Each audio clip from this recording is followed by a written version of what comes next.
Georgetown University law professor Jonathan Turley says the Constitution is clear. He said to Fox News, quote, "The language of Article 2 is quite explicit in giving the president a pardon power over federal offenses, with the only exception related to impeachments.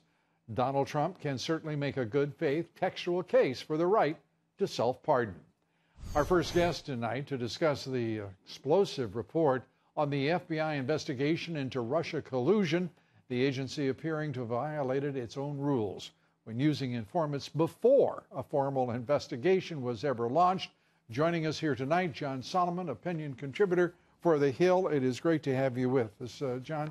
The FBI violating its own rules, it is a new context, it is a new offense, but it's apparently a long list of offenses just waiting to be explored here.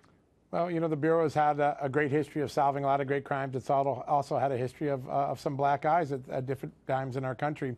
I think this is one of them. I have some breaking news for you, though, tonight, Lou. Just before I walked in here, I just found out that the intelligence chief, the counterintelligence chief for the FBI, Bill Priestap, is going to be on Capitol Hill tomorrow for the first time to answer questions about both the Hillary Clinton email case, he oversaw that, and the Russia-Trump case, which he also oversaw.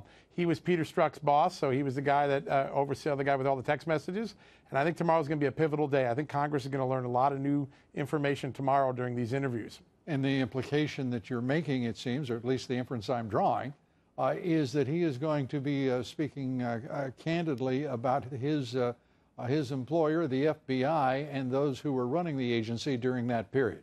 Yeah, and he was one of them. He was an assistant director for counterintelligence, so he's very high up, had a bird's eye view of everything that went on in both of these investigations. Even questions like James Comey, did anyone in the FBI know he was sharing classified memos with his lawyers? Those are the sort of things that are going to get asked tomorrow. Sharing classified memos with his lawyers, a special employment relationship with one of them at least. It's the FBI. Let me ask you as we continue this discussion, do you believe that the FBI will soon recover from this, you referred to a black eye, that seems somewhat, to me, diminished and less profound than perhaps the damage that I see in that agency? Yeah, listen, they recovered from 9/11. If you remember, I did a lot of the reporting 15, 16 years ago about what the FBI knew and dropped the ball before the worst terrorist attack in American history. They'll come back. There's lots of good people there that care, including people that have talked to me about the concerns they have in the Russia case. And it will come back. It'll come back stronger. But right now, there's still a lot of accounting. We don't even know the nature of the black eye yet. We're still learning.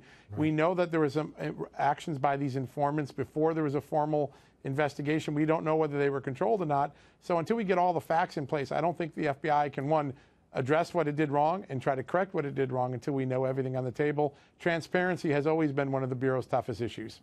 And talking about the problems of their own making, the corruption within the leadership itself, we learn now the Department of Justice Inspector General report has been deferred another week. The Judiciary Committee, Senate Judiciary Committee, putting up that hearing, and this goes on and on. It is one form of slow walking. Let's be very clear. If this agency has not learned how to produce a report after a thorough investigation in under a year, there's something terribly, terribly wrong that permeates the entire agency, in my opinion. Yours. The IG did its work, right? And it's been sitting in this review process, and every week we hear it's coming out and then it gets kicked down the road.